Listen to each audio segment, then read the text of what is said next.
As absurd as Hitler was in everything that he did, he was nearly victorious in World War II. Why didn't he succeed further? The answer is a long and complicated story involving a number of key decisions that went against the Fuhrer. If you're looking for a short and easy answer that allows you to avoid listening to the rest of this podcast, the answer is meritocracy. Lord Acton is correct when he mused that absolute power corrupts absolutely. By September 1st, 1939, Adolf Hitler fully believed in his own propaganda. Although he was no longer a believer in anything resembling Christianity, the leader of the Reich had begun to see himself as the chosen one of God, whom was sent to cleanse the world of his enemies in order to install a new 1,000-year empire, or Third Reich. Although he had never reached a military status higher than messenger, in 1939 he had faith that he knew war tactics better than his established generals. When challenged by the experts, he purged these dissenting voices, leaving him bereft of proven leaders that likely would have succeeded in winning the war for him. By this point, Hitler had become a member within his own cult. That personality cult, which had been carefully crafted by Goebbels, had been used as a tool to unite the German people behind the Fuhrer. It wasn't ever meant to be believed by anyone close to rational. After all, what rational person on this earth would buy what Goebbels was selling? An Adolf Hitler who was a multifaceted genius with heroic, almost superhuman qualities which approached godhood. Let's break that whole thing down. First, Goebbels portrayed Hitler as a multifaceted genius. This was despite the fact that he failed out of multiple schools, couldn't see fit to apply to a backup art school, and whose first run at the presidency was an unsuccessful military coup started at a beer hall. His press chief, Otto Dietrich, wrote in his memoirs that, in the 12 years of his rule in Germany, Hitler produced the biggest confusion in government that has ever existed in a civilized state. The second part of his personality cult was the idea that he was a hero out of storybooks. But don't forget that this was the same boy that had left his dying mother's bedside so that he could fail as an artist. He was also a man who had sought out the cushiest job that he could as a messenger in World War I. Keep in mind that Hitler was also the man that had turned and ran after his military coup had run headlong into a police roadblock. This legendary hero had abandoned his own cause so that he could sit and contemplate suicide alone in an attic. The third piece of the cult was that Hitler possessed superhuman qualities that approached godhood. Of course, Hitler himself had used religion to subdue the masses, but he wasn't interested in the Holocaust for any godly reason, as he himself wasn't a believer in either the Jewish nor Christian faith. The only superhuman quality that Adolf Hitler possessed was one of terrible judgment, first and foremost of which was entrusting his own sense of judgment. It would go on to cost Germany the Second World War. Hitler was neither intelligent, heroic, nor perfect. In fact, his judgment was so poor that he would go on to make enough mistakes to ensure an Allied victory.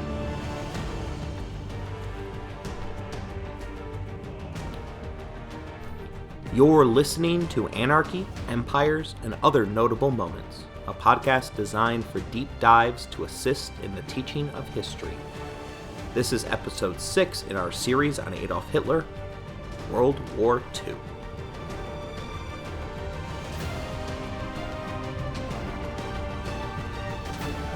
This is not meant to be a World War II lesson. Rather, it is a Hitler in World War II centered seminar. We'll try to keep the timeline straight and give you an idea of what's going on in the war, but that's secondary to our goal of examining Hitler's decision-making during the war and the consequences of the choices that he made. As far as historical scholarship, we'll be closely adhering to the Hitler is an idiot school of thought, which allows us to examine each and every mistake that the Führer would go on to make during the war. While Hitler's mistakes are truly shocking, the Germans still remained in position to win the war as late as 1942.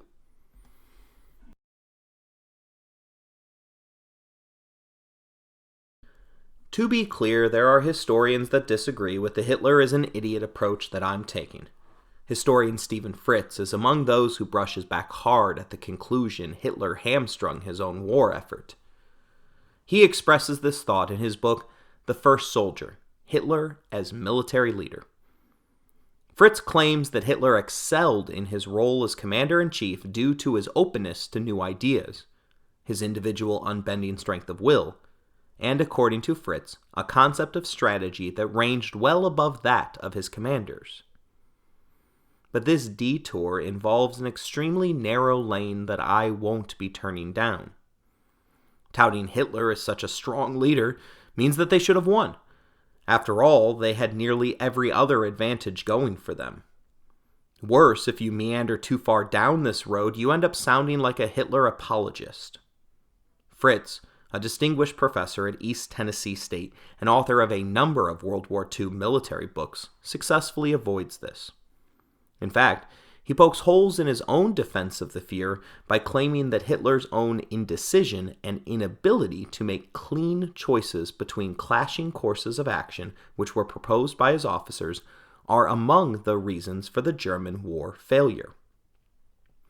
He even makes the claim that the real German problem was not Hitler as military leader, but Hitler as political supremo. He continues by saying that all the operational prowess in the world could not make up for Germany's flawed political aims, conquest of a great empire, enslavement of subject races, and racial purification. Hitler the commander failed to prosecute the senseless war dreamed up by Hitler the Nazi Führer. This is where Professor Fritz gets wedged in that narrow lane, as he tells us that the only defense for Hitler as the reason for the German loss in World War II is to blame none other than Hitler for that loss. We avoid separating Hitler the war commander from Hitler the politician. Everyone knew exactly who Hitler was and what his aims were after he had told the world the answers to any and all questions regarding who he was in Mein Kampf. Keep in mind the line, Germany will either be a world power or there will be no Germany.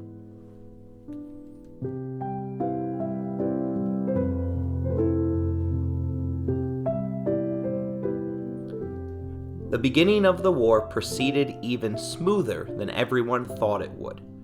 Keep in mind that a huge justification of the reasoning behind Neville Chamberlain's appeasement policy was that his generals had told the Prime Minister that Germany was, for the moment, vastly superior to the combined Allied forces of France and England. At this particular point in history, they also expected the Soviet Union to join forces with them, and still thought that they would come up short against the Nazis. Instead of an allied alliance, the fascists and the communists overcame their ideological differences in order to sign their own non-aggression pact. Just as they had in World War I, the Russians had prematurely dropped out of the war. This time, however, there was little to no hope for America to enter the war and replace them. In 1939, FDR remained fully focused on the U.S.'s internal recovery from the Great Depression. Keep in mind that he signed the Neutrality Acts into law. France and England stood alone. The invasion of Poland began on September 1st, 1939, and although England and France officially declared war on Germany 2 days later, they did nothing to save the Poles from neither the Nazis nor the Soviets. Alone, Poland had little hope of survival. Inexplicably, they mobilized their sizable forces late. They were able to count 1.3 million military men ready for action against the Nazis' 1.5 million troops. Considering that they were defending their own homes, they should have had more than enough soldiers in order to put up a resistance which would allow the Allies time to rally behind their cause. Their problems weren't with the size of the Polish forces, it was with their makeup. While Hitler had fully modernized Germany's forces, his opponent only had 300 planes, most of which were destroyed on the first day of fighting. The Polish cavalry remained astride great war horses, which were never going to be a match for the horsepower of the German tanks. The Germans utilized a new concept of war, which would come to be referred to as blitzkrieg, or lightning war.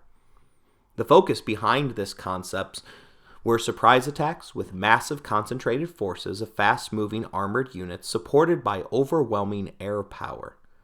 The Polish horsemen even had to charge at tanks at Krzyżanty in order to draw the fire from the motorized vehicles so that their outflanked infantrymen could escape to fight another day. The cavalry charge was so ferocious that it successfully stalled the German advance on the first day, via the sacrifice of 1/3 of the Polish forces. Part of the reason for the lack of Polish preparation was the propaganda spread by their press, which claimed that German tanks were only armored with sheet metal rather than steel. Within a week, the Germans had advanced to Warsaw, which would fall on September 29th. Midway through the month, the Polish forces had divided their focus in order to simultaneously respond to an eastern invasion by Stalin's USSR. Although the Molotov-Ribbentrop non-aggression pact had been publicly reported, the agreement to divide the nation had thus far remained secret. Against the dual threats, the young nation and its million-man army capitulated on October 6, 1939, just a month and a few days after the fighting had begun.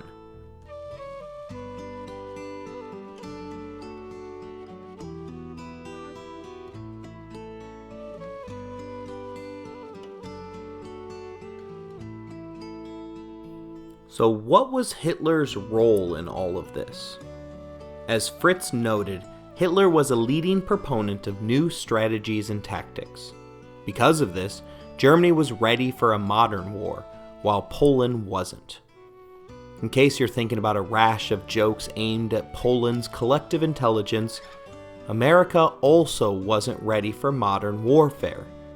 In 1939, the U.S. Army was conducting tests to ensure that our cavalry horses would properly wear their gas masks. Spoiler alert, they didn't. In November of 1939, Cavalry magazine, the Army's mouthpiece that publicly championed the horse, published an anonymous editorial which was designed to wake America up to the risks of facing the future but remaining in the past. Germany has recently overrun Poland, the author began, as if speaking to an audience that might have missed the news. What had Poland for defense? According to Elite magazine, over 2 million men, a tremendous army. Poland also had a very considerable time to prepare herself, for the Germans gave ample warning of their intentions. The article continues by stating that the prime mover of the German attack may be said to have been the gasoline motor, in the air and on the ground.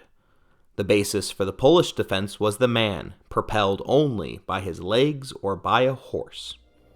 There is no intention here of laying the entire blame for the Polish defeat upon her cavalry, but it is nevertheless apparent that 40 regiments of regular cavalry, aware of the threat of enemy mechanization and therefore presumably trained to fight it, were unable to delay the enemy sufficiently to permit the infantry to prepare anything approaching impenetrable positions.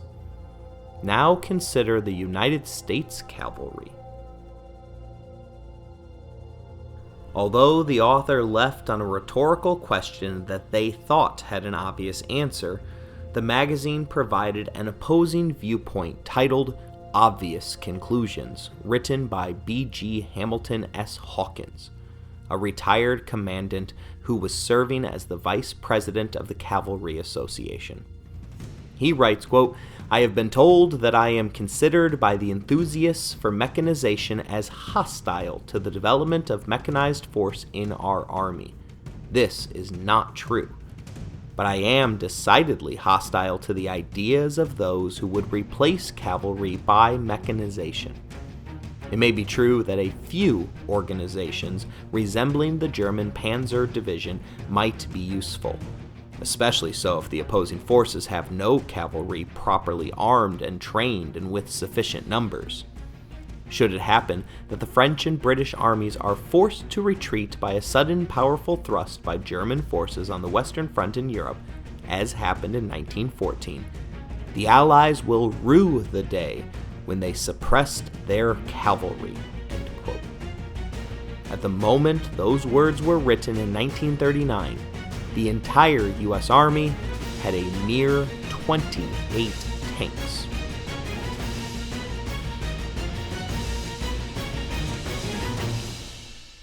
Luckily for them, the Atlantic Ocean stood between the US and Germany.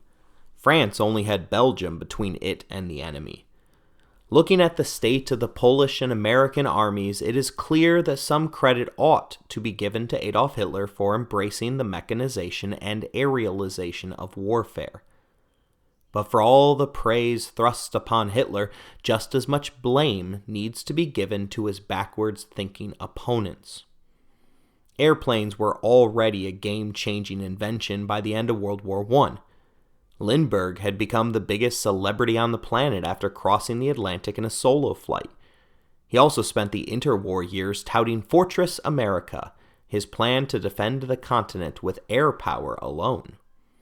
The British knew enough about the power of aerial bombardment to force Germany to sign a treaty which would outlaw the shelling of civilian centers.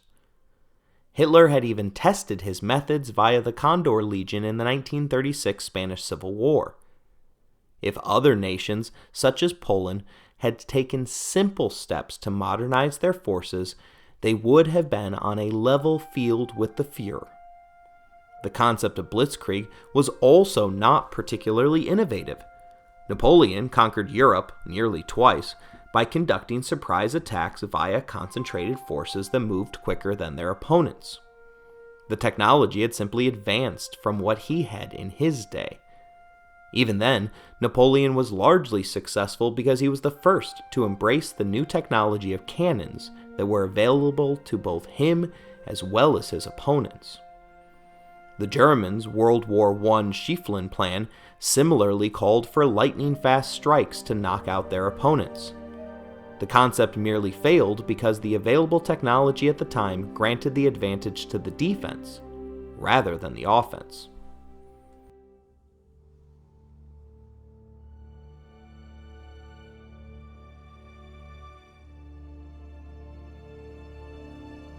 The French and British recognized the tactics of Hitler and prepared how they knew best, utilizing the same knockout, drag-out defensive tactics that defeated the Germans in World War I. It wasn't that Hitler was a brilliant military tactician. He was just the only one that wasn't stuck in the past.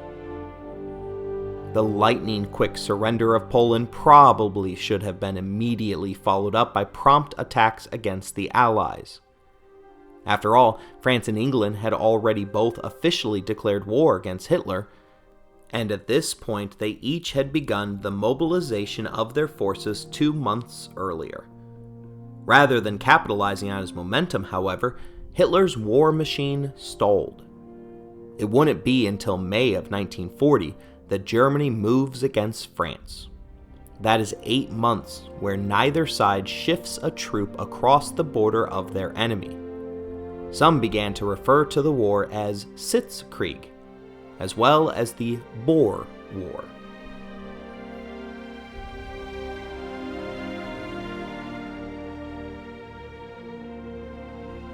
Germany used these 8 months of stalemate to begin in earnest the process of implementing the so-called final solution among Poland's 3.5 million Jewish residents.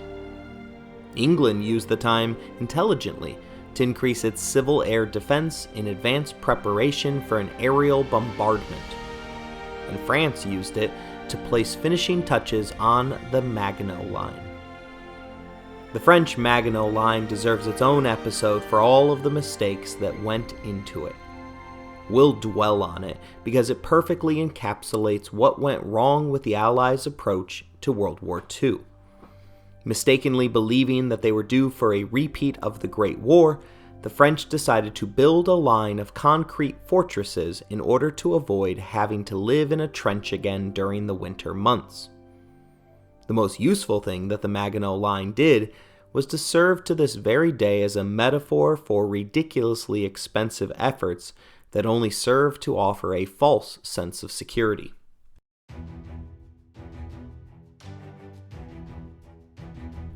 Charles de Gaulle, the eventual leader in exile of France during the war, opposed the construction of the wall, but his objections were overruled. André Maginot, a veteran of World War I, pushed the decision across the finish line.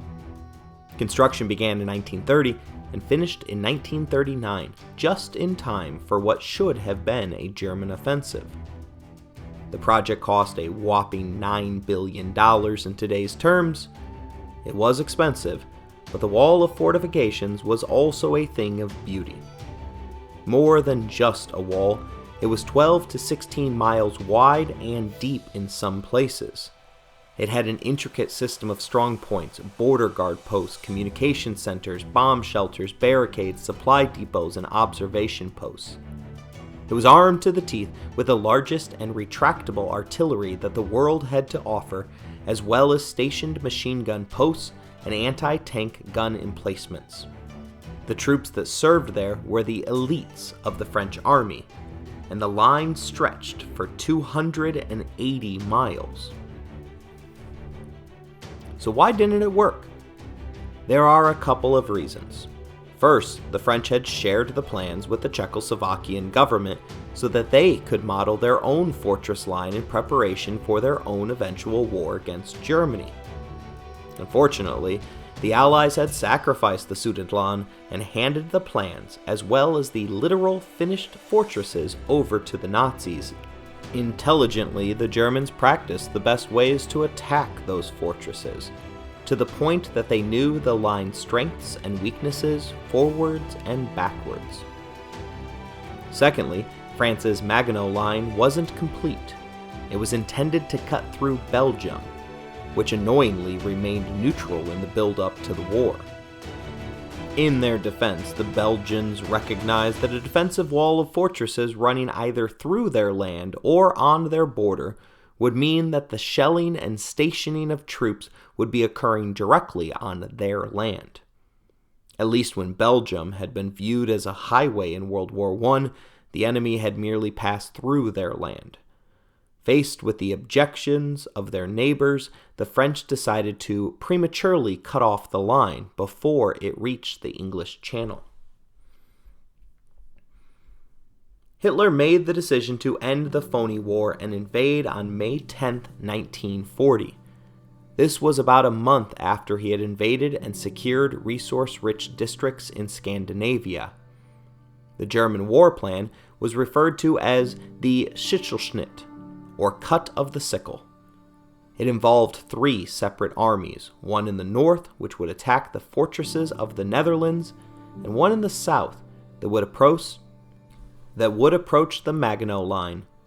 The third army could be found in the middle, 1 million men headed towards the supposed impenetrable Ardennes forest. The Ardennes was deemed so impenetrable that the French neglected to station any troops nearby, nor could they even be bothered to build any defensive fortifications there.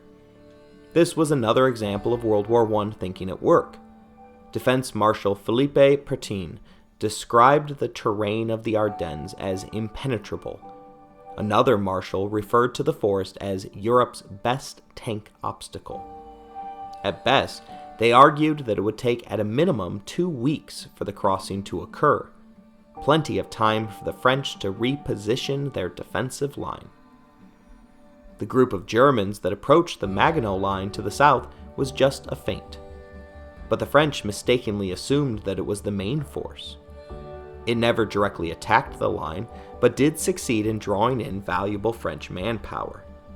Similarly, the Netherlands' attack in the north was first and foremost a diversion designed to distract from the forces approaching the Ardennes. This area saw some actual fighting though, as the Germans desired the Netherlands' air bases as a staging ground for a future assault on Great Britain. The Netherlands, Belgium, and Luxembourg were all officially neutral, which had prevented them from coordinating their defensive strategy with the Allies. Adolf never declared war on these three nations. Instead, he sent his bombers on what appeared to be a run at the British Isles. Shortly after passing the Low Countries, however, they performed a 180-degree turn and dropped legions of paratroopers behind enemy lines. There were two main targets. First were the outdated fortresses, whose guns all happened to be set to face the German border, and thus were unprotected from the paratrooper assault in the rear. Secondly, they attempted to capture Belgium's queen in order to legitimize the invasion. She managed to just escape to England after intense fighting occurred within the palace walls. The forces arrayed against Germany were hopelessly outdated. They only had a mere 140 aircraft, most of which were World War I biplanes. They held out for a measly 4 days, and officially surrendered on May 15th. The Queen formed a government in exile, one of many that would reside in England for the next 3 years. To their credit, the Dutch colonies continued to oppose the Germans throughout the war. In 4 days, the German army had killed more than 5,000 soldiers and civilians, but they had met fierce resistance. The Germans reported 2,200 dead, 7,000 wounded, and another 1,300 which were shipped to The Hague as prisoners of war. But the real assault was aimed at the Ardennes forest. How did the Germans manage to get through this impenetrable forest which was said to have served as Europe's best tank obstacle? They used the roads. Literally, they drove their tanks on the roads that went through the forest. Conveniently, the French had even left the road signs up to ensure that the enemy didn't have to take any unnecessary pit stops. Remember that the French had neglected staging large forces in this area. In fact, the Germans had more tanks and aircraft than the French had soldiers protecting the area. Again, we can credit Hitler for a sound strategy that without a doubt hit the Allies with a tremendous surprise. But we can also once again look at those charged with the defense of their homelands and find just as much blame as brilliance in the Führer. Despite their public statements, the French were well aware that the Ardennes was in fact penetrable. In fact, they had run war exercises regarding a German crossing in 1938. The defeat was so comprehensive that the French decided not to publish the details for fear of destroying the morale of French forces. 2 months before the attack, a French military report found the defenses in the area as entirely inadequate and relatively easy to cross. The report's estimate for how long it would take the Germans to cross was only 3 hours later than it actually took. The Germans had successfully put 1 million Nazis into French territory behind the Maginot Line. It took them 57 hours. That is the equivalent of a Marvel movie marathon, if you allow for bathroom breaks.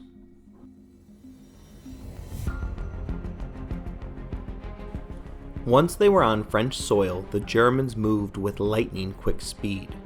Over 9 days, from May 15th to the 24th, they swarmed across northern France.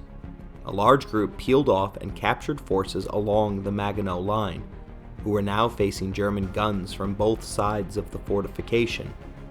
When France fell, those soldiers would go on to surrender their arms. The Maginot Line had been completely worthless. The Germans stopped their rapid advance at the coastal town of Dunkirk, the scene of a clear-cut Adolf Hitler mistake.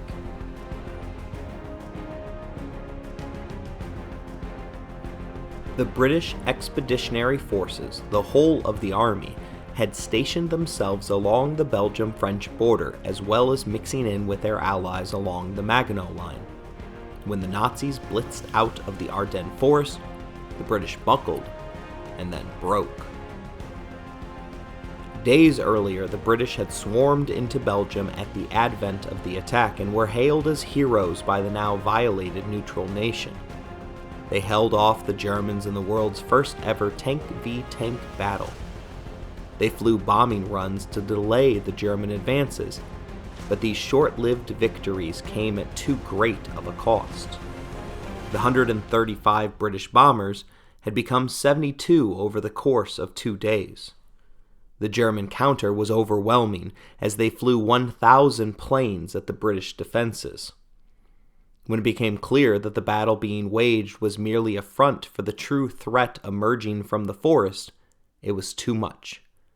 The British were pulled out under the cover of nightfall from Belgium and told to retreat into France as fast as possible. The Germans pressed hard and utilized their advantage in motorized vehicles to literally pass some of the retreating French forces. Reportedly, the German soldiers shouted from their vehicles that they didn't have time to capture the French today and would get to it another day. The British made a stand at the Battle of Arras and again heroically held their own, but it was only against the initial first wave of the Germans. By this point, the German tanks and motorized carriers were getting well ahead of the infantry divisions. Again, the British were forced to fall back to what was known as the Gort Line, a point that was designed to be the final holding wall against the predicted German advance. Again, the Germans recklessly advanced and fell upon the expeditionary forces. Another nighttime retreat was ordered, but their first 2 objectives, both ports which would allow them for a safe retrieval, were taken by advancing Nazis before the Brits could reach them. There was one last remaining port under Allied control: Dunkirk. The pages of this month had been filled with a tragic failure by the Allies each and every day of May. It was an inauspicious start to the Churchill administration, which had only been given the keys to the British Parliament 12 days earlier. But inexplicably, the British Expeditionary Forces were given a life-saving reprieve from the Germans. At 8 p.m. on May 23rd, while the German Panzer Division was within eyesight of Dunkirk, the Germans took a break from Blitzkrieg. The delay was extended each of the next 2 days, and the order itself was signed off on by Adolf Hitler. Why stop when they had achieved so much success so quickly? It's a question without a clear answer.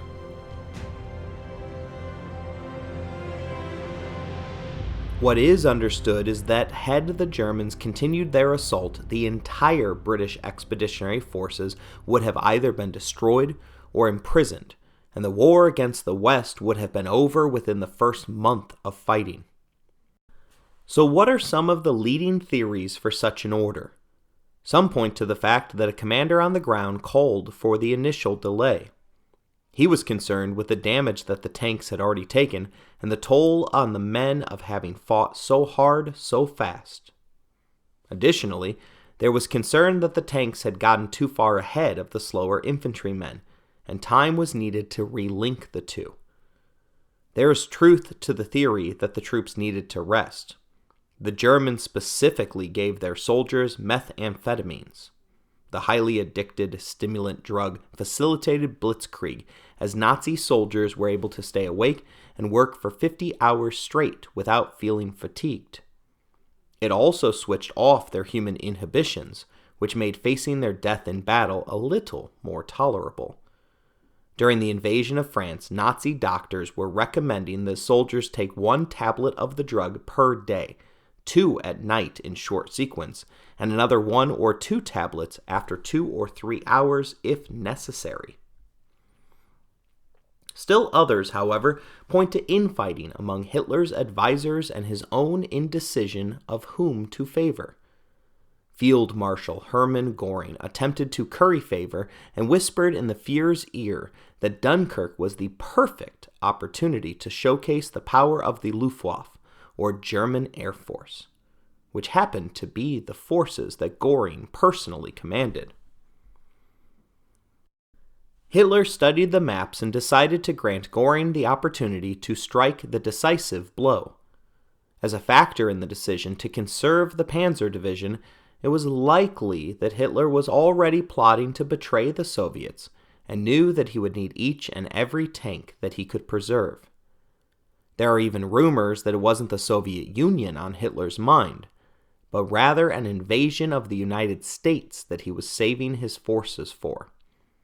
There are even theories about Hitler the humanitarian. When he was cornered in his bunker, he reportedly complained that he had given Churchill a sporting chance at Dunkirk, and that Churchill had failed to reciprocate. Whatever the reasons, the decision was an absolute failure, at least from the German point of view. The sandy, flat beaches of Dunkirk neutralized the German aerial bombardment efforts. There just wasn't any shrapnel damage from the bombs, thus minimizing their effectiveness at raining death from above. When the attack/tanks resumed in earnest on the afternoon of May 26, the French held off their stronger opposition, in part because they had captured a German war car the day before that happened to have contained a briefcase with the top-secret war plans for the assault on Dunkirk. With the plans in hand, they were able to effectively counter the German advance. The operation to rescue the British Army from certain defeat was codenamed Operation Dynamo, and it was spearheaded directly by Winston Churchill. The Royal Air Force, or RAF, were to do everything that they could to disrupt German bombing runs. Parliament second-guessed Dynamo, and the decision to risk the limited British Air Force was contentious, as everyone knew that a prolonged bombing campaign was headed London's way. Every plane lost over French Dunkirk would be an aircraft that would not be available to defend the homeland. But without a daring rescue mission, the beaches of Dunkirk would become one of the world's largest POW concentration camps. The evacuation plan called for 45,000 to be saved over 2 days. 1 cruiser, 8 destroyers, and 26 older ships were sent to ferry the besieged soldiers across the channel.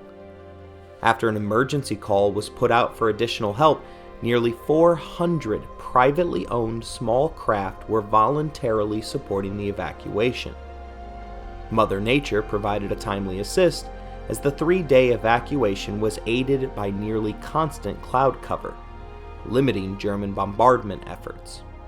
By the end of the operation, 338,000 troops had been pulled from the jaws of defeat. 1/3 of those forces were French, and would reassemble to make up the backbone of the French resistance in exile. Keep in mind that the original operation was determined to save a mere fraction of what it achieved, nearly 300,000 more than their original goal. It wasn't all good news for the Allies, though. 90,000 Frenchmen were captured as the last line of defense, keeping Hitler's tanks at bay after the infamous halt order had been rescinded. These brave soldiers would spend the rest of the war in a concentration camp.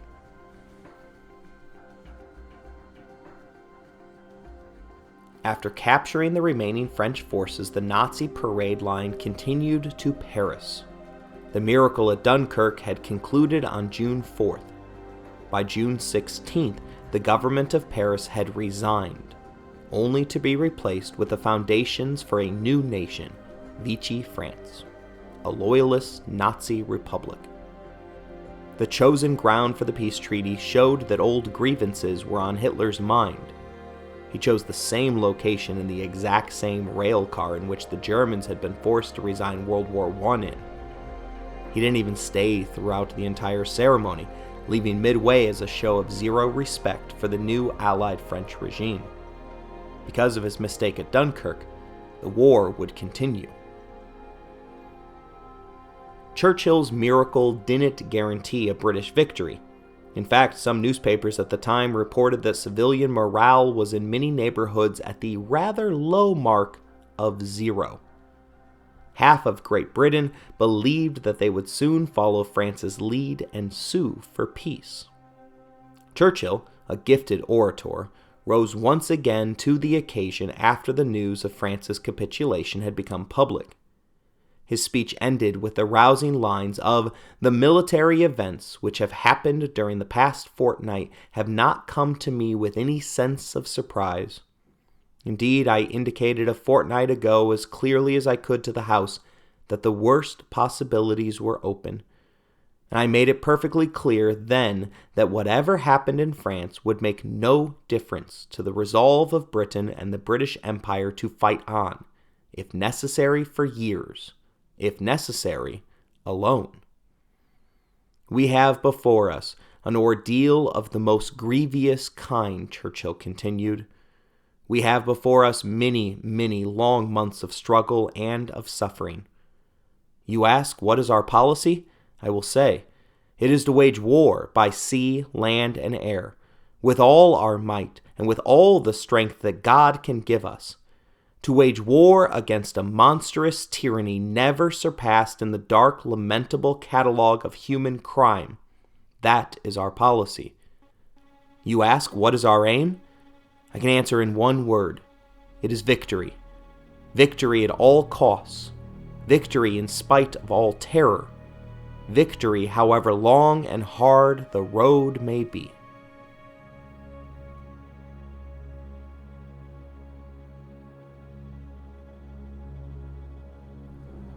The war entered a new phase at this point, with the priority being placed upon knocking England out of the war. And that shifts us to Adolf Hitler's next mistake. That involves the London Blitz and the wider aerial war known as the Battle of Britain. Unwilling to risk a crossing of the Channel without first establishing air superiority, Hitler aimed to strangle the British economy through a blockade and weaken it into submission through an advanced bombing campaign.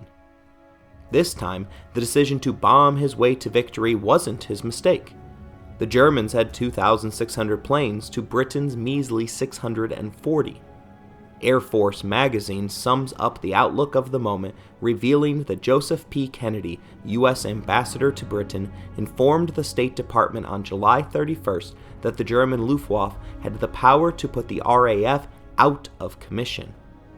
In a press statement, Senator K. Pittman, the chairman of the Senate Foreign Relations Committee, declared, "It is no secret that Great Britain is totally unprepared for defense and that nothing the United States has to give can do more than delay the result."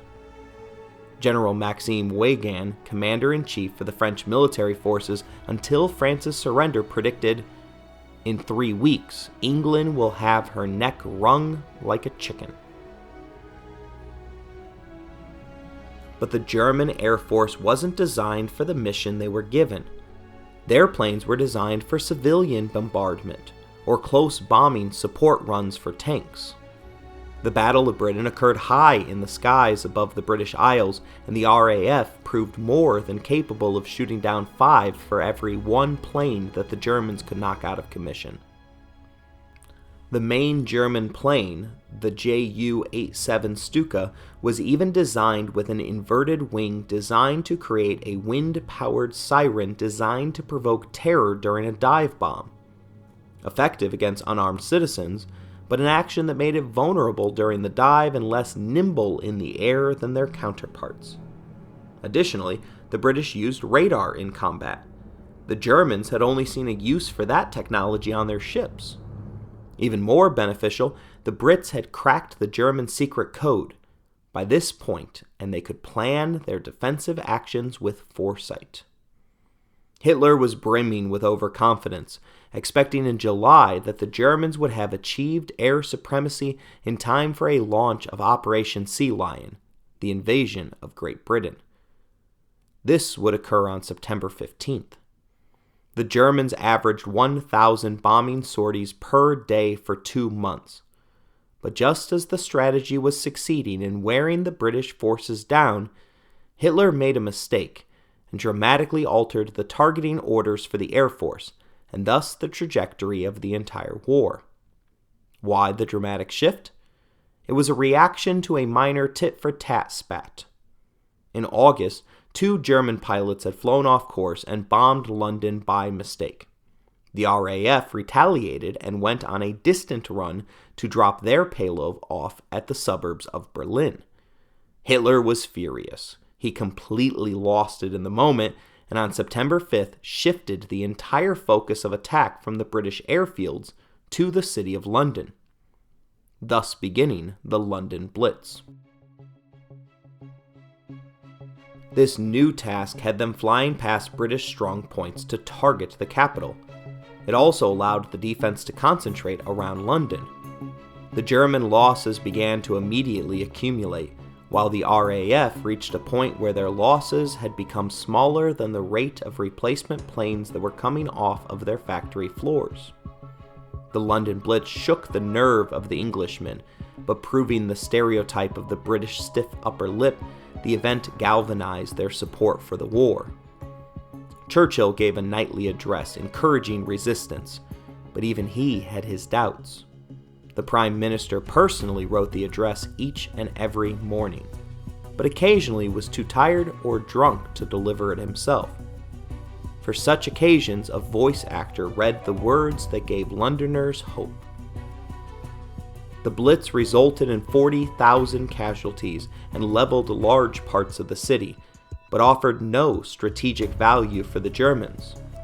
The pressure relieved on the RAF, whose numbers had been in steady decline, allowed them to recover, and they began to shoot down the German bombers with impunity. By the end of the Battle of Britain, the RAF had more airplanes than it had at the start of the conflict.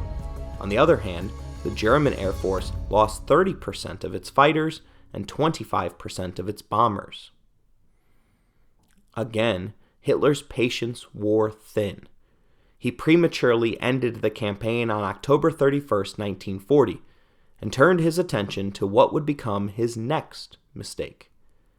In December, he began his plans to betray the Molotov-Ribbentrop Pact and begin a two-front war, a previous mistake that had cost the Germans World War I.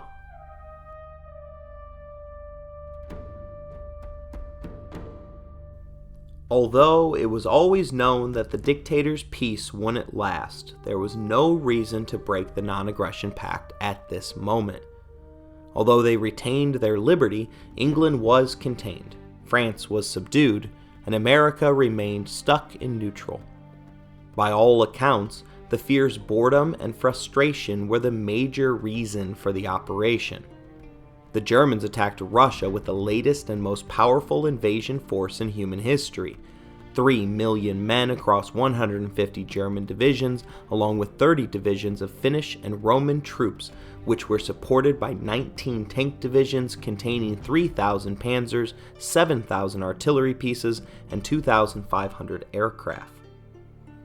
Hitler's mistake, besides not finishing the British off first, was that he greatly underestimated the lengths that Joseph Stalin would go to defend the Union. The Germans had estimated the Soviet forces which would oppose them would max out at 200 divisions. Stalin produced 360. He even introduced a grandmother's draft, which included women up to the advanced age of 60. In an egalitarian moment, more than 1 million women served at the front lines of the combat, not only as nurses but as snipers as well. Hitler never mobilized women, instead maintaining them in more traditional feminine roles. Blitzkrieg was again the order of the day as they expected to roll the communists. The Nazi belief was that within 3 to 6 months the government of Russia would collapse from a lack of domestic support. The German war machine was victorious in its march towards Moscow, but after each victory, their path became blocked by fresh Soviet reinforcements. Stalin went with a scorched earth policy to slow the Germans down. After all, the territory wasn't part of Mother Russia. The land that he was burning was all portions which had been gained via his deal with Hitler. The Germans demanded so much speed that their soldiers only carried what they needed, along with a heavy dose of methamphetamines. They wore light uniforms rather than winter ones for the Battle of Moscow, which began on October 2nd, 1941. Hitler's generals, normally terrified to contradict the Fuhrer, begged him not to assault the Russian capital. The attack was a month later than they had scheduled due to Hitler personally diverting his army through Kiev in order to seize oil fields. The battle lines from Moscow were so large that they would have been visible from space. A wave of frostbite cases decimated the spring-clad Third Reich. The sub-zero temperatures paralyzed the tanks, artillery, and aircraft. The offensive stalled in the forests outside the city, and by the end of November, the Germans had lost 730,000 troops.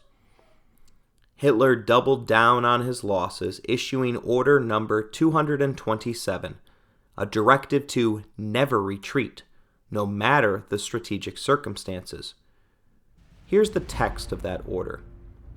Such talk of retreat is lying and harmful. It weakens us and strengthens the enemy, because if there is no end to the retreat, we will be left with no bread, no fuel, no metals, no raw materials, no enterprises, no factories, and no railways.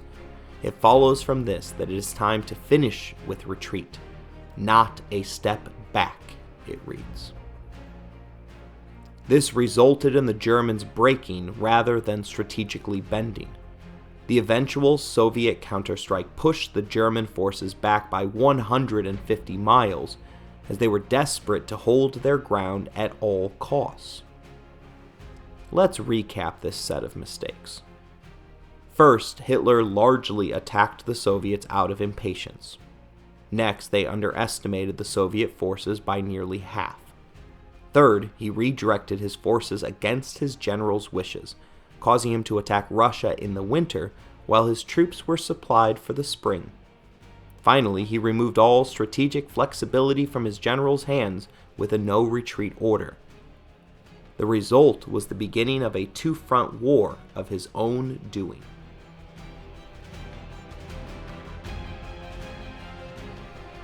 As crazy as it sounds, the Soviet debacle still wasn't enough to free up the British or the 10 other nations whose leaders had established a government in exile within their borders. Hitler had built up the Atlantic Wall into a seemingly impenetrable fortress. That day would come closer with the shock attack on Pearl Harbor by Hitler's allies, the Japanese. The act was a unilateral decision, and honestly makes a ton of strategic sense on the part of the Japanese. A reading of the political tea leaves clearly indicated that FDR would eventually succeed in his mission to involve the US in the war. In order to successfully defeat Japan, the US would need its navy, a navy that was stationed at Pearl Harbor, Hawaii.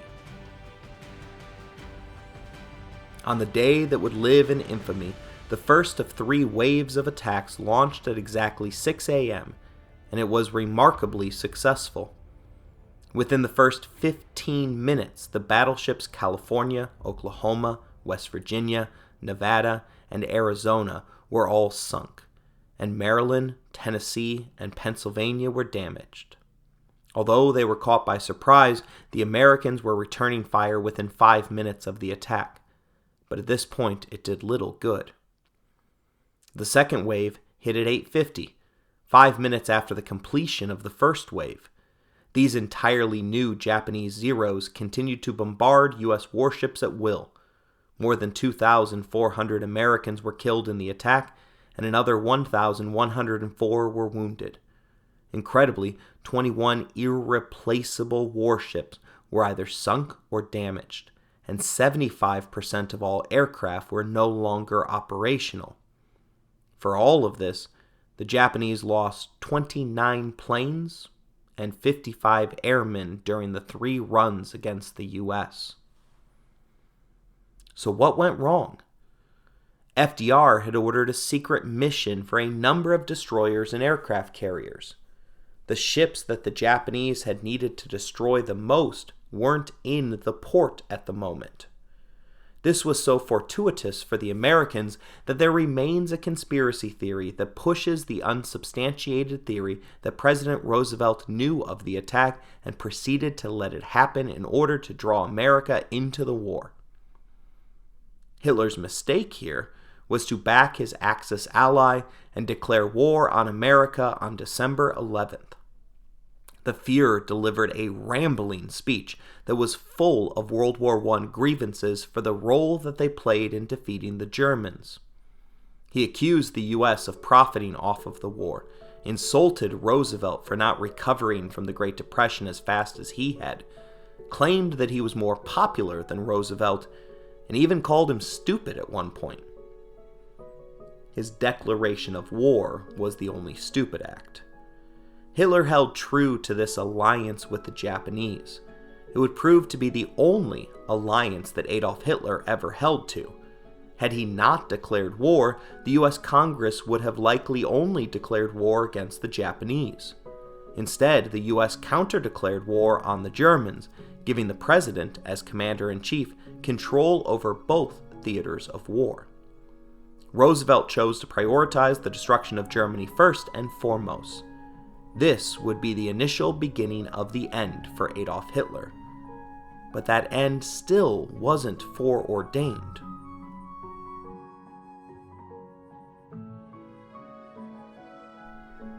Unable to cross the Channel himself, Hitler sought to make it impossible for England to traverse the 21-mile channel to mainland Europe. He issued Directive 40 on March 23, 1942, 3 months after the Americans had joined the opposition's cause. Military history now gives us details on the scope of the directive.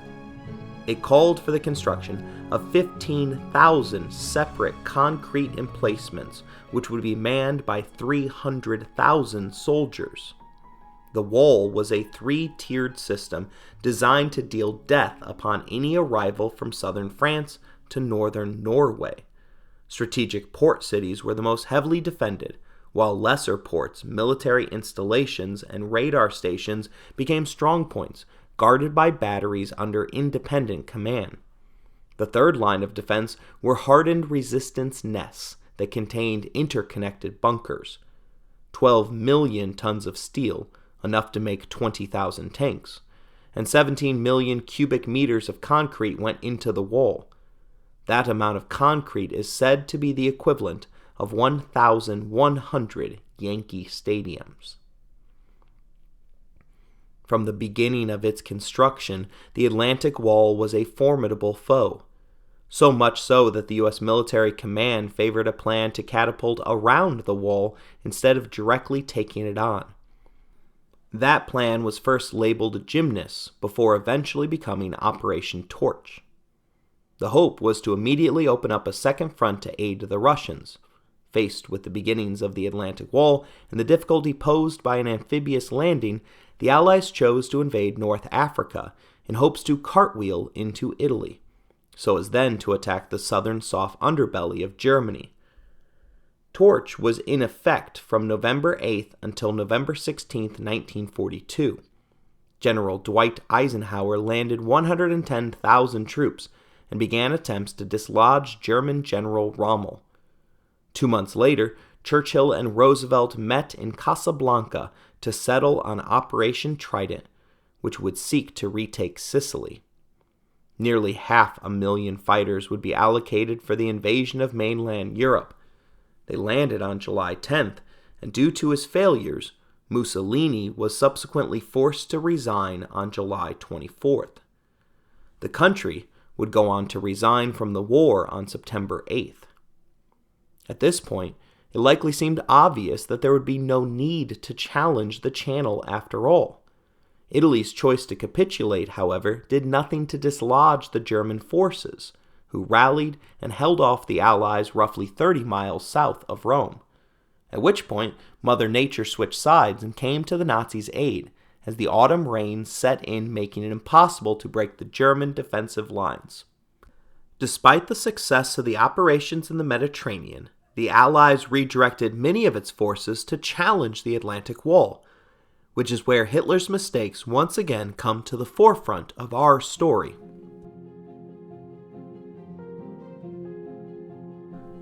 D-Day remains the largest and arguably most significant military operation in history.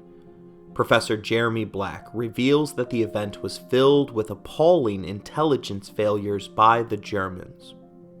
The Allies put great effort into fooling the Nazis, something that was born following the success of Trident. In that mission, the Allies had gone to great lengths to convince the Nazis that Sardinia, not Sicily, was their target. Operation Fortitude became the code name for an elaborate decoy campaign embedded within D-Day's Operation Overlord. This effort was substantially aided by the fact that the British had broken the German secret code. This led them to flip informants and sow disinformation through traditional channels. They teased a second front opening in Greece, or perhaps Yugoslavia. The Low Countries were potential targets in the campaign, as well as northern routes through Norway and Denmark. But the focus of Fortitude was to convince Hitler that Calais, France was to be the tip of the spear for the Allied landing. They set up the appearance of a significant force near the English side equivalent of Calais. However, this force was largely made up of inflatable tanks, as well as inflatable aircraft. The RAF ceased patrols in the area and let German surveillance free range over the growing invasion force. The top American general George Patton was placed in charge of an entirely phantom army. A complex backstory was created for the illusion, and for months, British radio promoted fake information about troop deployments and landings that were designed to be intercepted by the Axis. They created a tent city as well as real fuel depots for the mission. Real vehicles are designed to move, hence the balloon forces were regularly rotated under the cover of darkness. Crude oil was regularly burned to keep a steady haze surrounding the forces, and pyrotechnics were used anytime a German shell hit something. Hitler's mistake wasn't that he fell for such an elaborate ruse. The mistake was how long and hard he fell for it. D-Day, the full-scale invasion of continental Europe, occurred on June 6, 1944. On June 9th, 3 days later, German troops remained pinned to Calais, awaiting Patton's real attack. Rather than responding to his commander's pleas to send reinforcements from Calais to Normandy, Hitler rerouted other troops headed to Normandy, the site of an actual army landing on Europe's shores. Rommel, the elite tank general, had been put in charge of the defense of Normandy, but he wasn't given full control. If he had, the story of the Normandy landing would likely be a tragedy rather than a triumph. Rommel desired to have his Panzer division as close to the shoreline as possible. This was based upon the theory that the Nazis had to prevent the Allies from gaining a foothold. The tanks would serve to keep them at arm's length and stuck flailing in the sea. Hitler specifically refused his commander's desires and instead stationed the tanks as far away from the shore as he reasonably could. This was because of his paranoia at not knowing where the landing would occur. He also believed that the tanks were essential to the defense of the Atlantic Wall, but wanted to first know where the landing occurred so that he could then send in the tanks as reinforcements. What next occurred is one of the most obvious mistakes in Hitler's portfolio. As a true authoritarian, Hitler was a notoriously bad delegator. Rommel was handcuffed with rules that made it impossible for him to move the tanks without Hitler's personal approval. He referred to this strategy as something out of Wolkenkuckucksheim, or Cloud Cuckoo Land. Although many Allied soldiers were either parachuted behind enemy lines, or, like my grandfather, paraglided past them the night before, the amphibious landings began at 6:30 in the morning, which was far too early for the Fuhrer, who, based on all of the pictures I have ever seen of him, badly needed his beauty rest. An SS prisoner of war revealed Hitler's personal habits to British intelligence. He was said to have favored waking up at around 10 a.m., had his coffee, bread, and marmalade, and then received visitors, including his doctor. That doctor regularly prescribed a host of drugs, including methamphetamines and opioid tonics to help with the Führer's restless nights. On D-Day, Hitler slept till 11 a.m., and astonishingly, none of his aides were willing to wake him earlier, despite the obviously significant event that had been underway for the previous 4.5 hours. In the key moment of the war, Hitler snored on.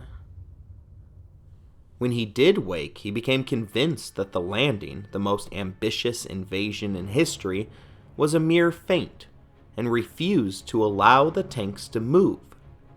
The tanks, which were a mere 10 minutes away, sat idly by while 10,000 German border troops faced 175,000 of the Allies in Normandy, all of whom were intent on killing them and taking their position.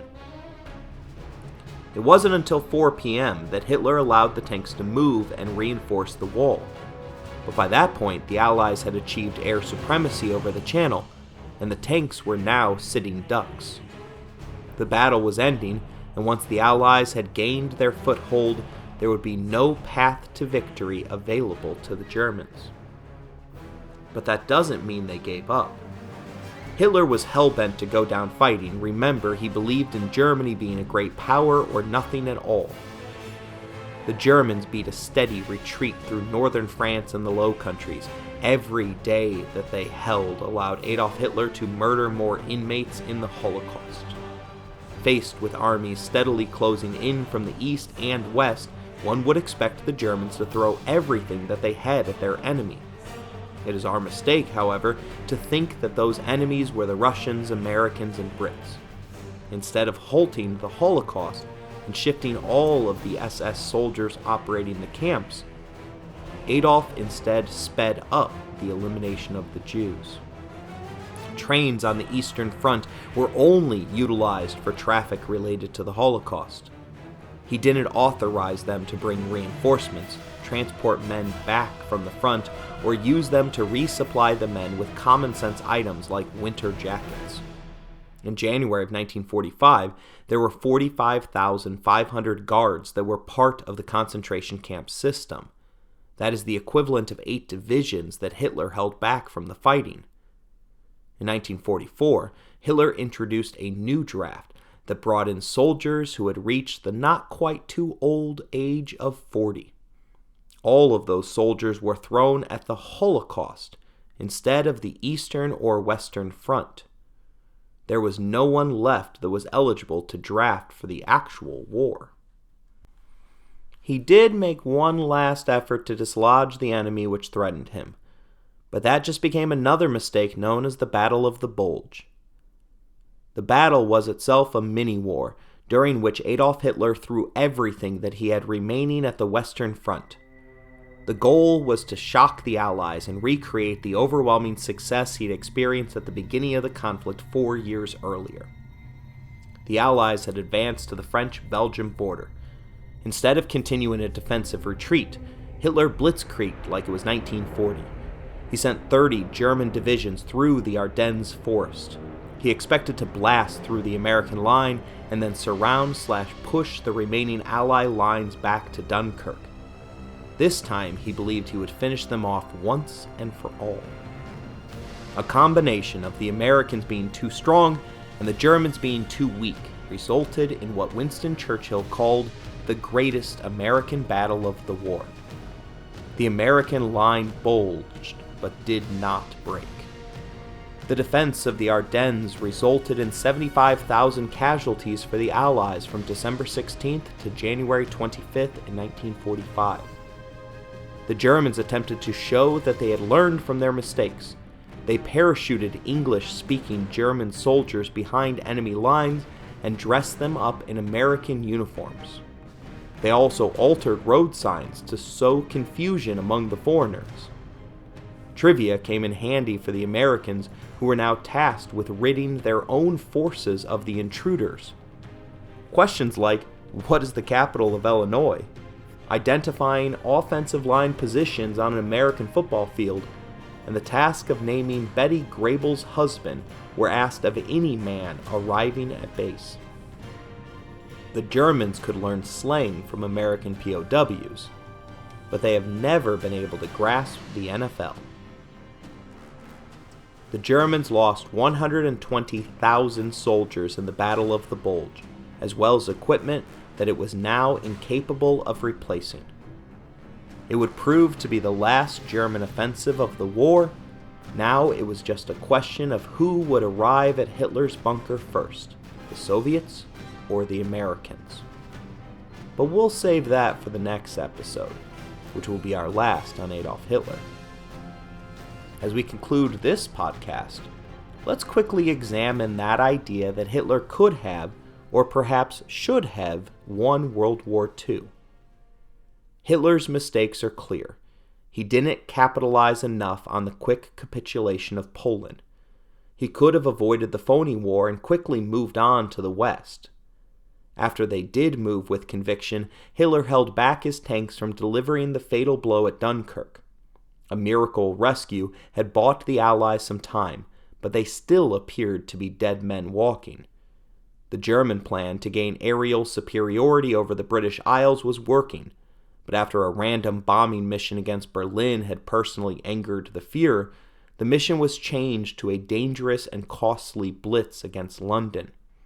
The losses added up, and England won the Battle of Britain. He still could have continued with his plans for an invasion across the Channel, but instead decided to attack the Soviet Union.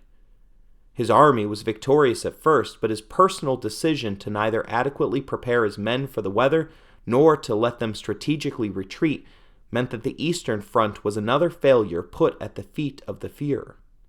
He disregarded his officers' requests regarding when to attack Moscow, instead forcing them to delay by a month so he could attack Kiev instead. This meant that he was fighting Stalin, the Red Army, and perhaps the Russians' greatest weapon, Jack Frost. After Japan attacked Pearl Harbor, Hitler unnecessarily declared war, thus ensuring that America would target him in addition to the Pacific Theater. He fell for the Allies' big lie that Calais was the target of Patton's Ghost Army, and further disregarded his general's advice regarding the defense of the Atlantic Wall, specifically preventing the tanks from dislodging the Allied forces. His authoritarian needs plus his authoritarian response to being woken up from a pleasant slumber meant that the Allies would reverse all of his early gains to quickly establish the old World War I battle lines. Hitler then ordered a counteroffensive with drugged-up troops that were both too few and overexhausted to accomplish the task. He had the ability to bring in fresh troops from the Holocaust Division, but instead decided to concentrate on finishing his war against the Jews rather than the one for his country's survival. From all of this, you should see that it is clearly easier to argue the Hitler is an idiot theory regarding World War II. We haven't even gotten to two other mistakes that Hitler made, namely his lack of use of women in the workforce. This was a massive advantage for all other nations in the war. Today, Rosie the Riveter remains a key symbol for how America was able to maintain an ultra-productive economy while her men were across the Atlantic fighting. Hitler also erroneously canceled his advanced weaponry research program after the fall of France. He was so confident in victory that he felt it was a waste of resources, which he then had redirected towards the Holocaust. The Wunderwaffe program was even working on a transatlantic bomber that could have struck at the U.S.'s East Coast. The project was named the America Bomber. Hitler canceled the program while the Americans pushed massive resources into the Manhattan Project, which was led by a number of European and German refugees. In 1938, German scientists discovered nuclear fission, but it was America that would weaponize it first. Just imagine what would have happened if Hitler, and not Truman, had the world's only access to the atomic bomb. The fact that Hitler was an idiot shouldn't take away from the sacrifice that so many individuals made to stop this imbecile. It just makes it more clear to us that we have to always oppose evil. The world got lucky that Hitler was our opponent, rather than a more capable version of him that had all of the advantages between 1939 and 1944. We need to make sure that neither another idiot nor a more capable despot ever gets that close to the levers of power again. Only by learning from the past can we hope to achieve that goal.